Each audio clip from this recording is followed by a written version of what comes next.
Colaborador de este espacio, te saludo con mucho gusto, César. ¿Cómo estás? Muy bien, Juan, buenas tardes. Un placer saludarte como siempre. Oye, pues todo están mostrando en los Estados Unidos las autoridades, la fiscal Pam Bondi, bueno, esta declaración de culpabilidad que hace Ismael El Mayo Zambada como un gran trofeo, es un día histórico. Pero, pues ellos dicen no tener información ni saber cómo llegó. ¿Cómo llegó a los Estados Unidos Ismael El Mayo Zambada, César? Bueno, esa es la pregunta que todos nos hemos hecho, mi querido Juan. De acuerdo a la información que nosotros tenemos, él fue secuestrado en México y entregado a autoridades de los Estados Unidos, agencias de inteligencia de los Estados Unidos, y que pues tenemos también la duda fundada de que se haya podido operar en territorio nacional. Eso lamentablemente no lo sabremos ahorita y posiblemente no lo sabremos en muchos años. Pero sí es una realidad que sí es un trofeo para el gobierno de los Estados Unidos porque la misma declaración que hace el Mayo Zambada, pues habla de 35 años de formar parte de un grupo criminal como el Cártel de Sinaloa. Lo que me llamó la atención es el reconocimiento que hace la fiscal general de los Estados Unidos, Pam Bondi, en cuanto a las autoridades mexicanas y la buena cooperación que existe, obviamente resaltando liderazgo de Donald Trump.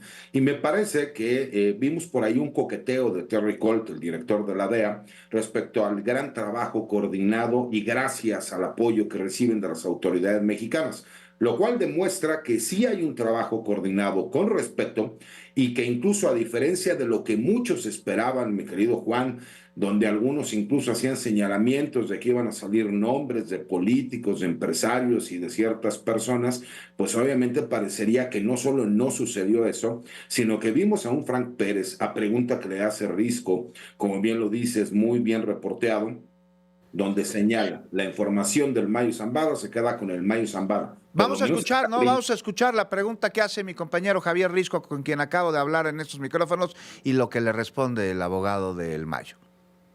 Dijo, hice pagos tanto a policías, mandos militares como políticos durante 30 años para operar libremente. Esa es información que tiene y que va a dar a las autoridades de Estados Unidos. No, esta es información que ya tiene el gobierno en los otros juicios que han hecho. So, no. Pero no la información que tiene el Mayo Zambada. Información que tiene Mayo Zambada se queda con Mayo Zambada. Ahí está lo que pasa con el Mayo Zambada, la información que tiene, lo que sabe, con él se queda. ¿Qué clase de acuerdo llegó? ¿A qué clase de acuerdo llegó con la Fiscalía de los Estados Unidos? Porque además aprovecho para preguntarte. Pues ya dijo la fiscal de los Estados Unidos, Pam Bondi, que no va a salir de la cárcel, que pudo haber negociado entonces. Mira, coincido con lo que te dijo Risco. Me parece que tiene que ver con las medidas que va a tener que cumplir él en este centro de readaptación social en donde se encuentra preso.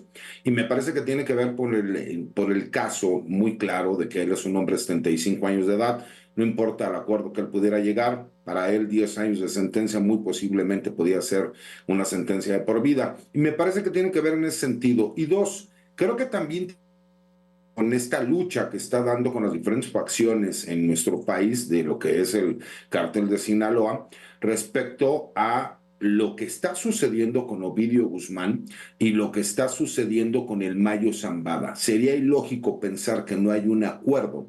Y me parece que ese acuerdo tiene que ver con la forma en que el Mayo Zambada va a vivir los últimos días de su vida. Porque hay que recordar algo, Juan. Si algo tiene Frank Pérez es que sabe negociar este tipo de asuntos y de situaciones. Y me parece que sería ilógico declararte culpable sin recibir ningún tipo de beneficio. Me parece que va mucho más enfocado a eso, pero contrario a lo que muchos esperaban en México, a muchos personajes que habían casi señalado que se iba a acabar nuestro país con lo que sucediera el día de hoy en el juicio de Ismael El Mayo Zambada, pues me parece que no solo se equivocan, sino que además el reconocimiento que hace la fiscal general de los Estados Unidos y el director de la DEA respecto a las autoridades mexicanas es un trabajo que se está llevando a cabo Sí. con todo el prietito en el arroz va a ser y seguirá siendo cómo llegó Ismael El Mayo Zambada a los Estados Unidos. A ver, César Gutiérrez, pero yo vi a varios que estaban pues como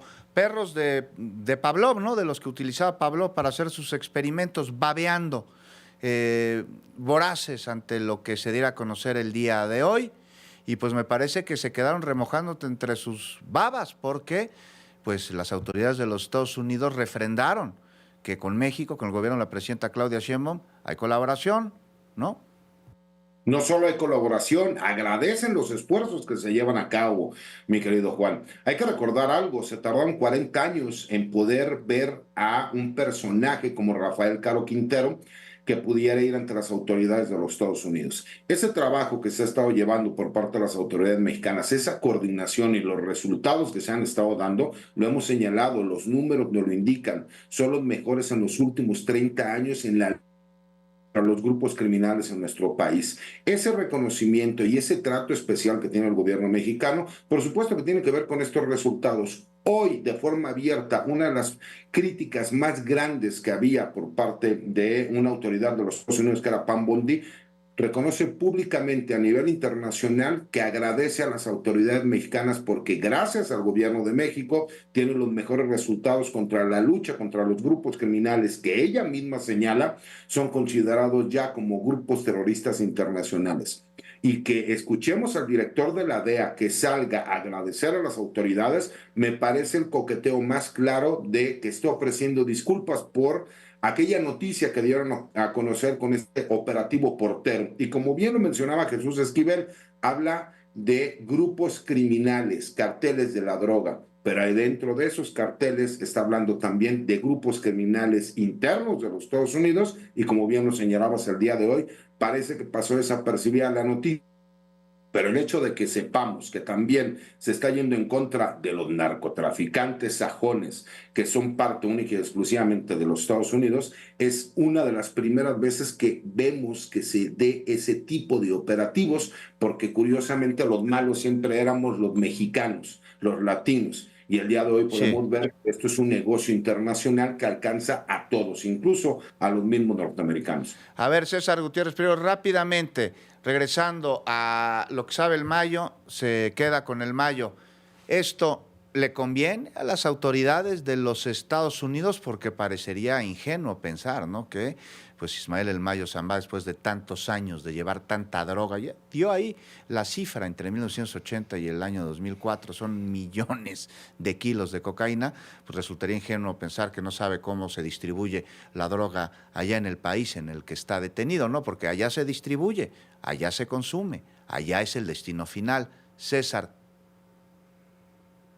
Hola, mi querido Juan, no solo de México, él señala que hay autoridades policíacas, jefes militares y políticos, no solo en México, también en los Estados Unidos. Como tú lo dices, sería ilógico pensar que teniendo esa capacidad económica, esa capacidad de distribución, solamente hubiera autoridades mexicanas. Aunque a mí en lo personal me encantaría saber quiénes fueron los personajes que se hiciera de conocimiento público y que se iniciaran las investigaciones por parte de la Fiscalía General de la República. Pero ya supimos de varios de estos personajes en el juicio del Chapo Guzmán, ¿Sí? Y en México simplemente no sucedió nada. Entonces me parecería que por lo menos por noticia criminal se debió haber iniciado una investigación.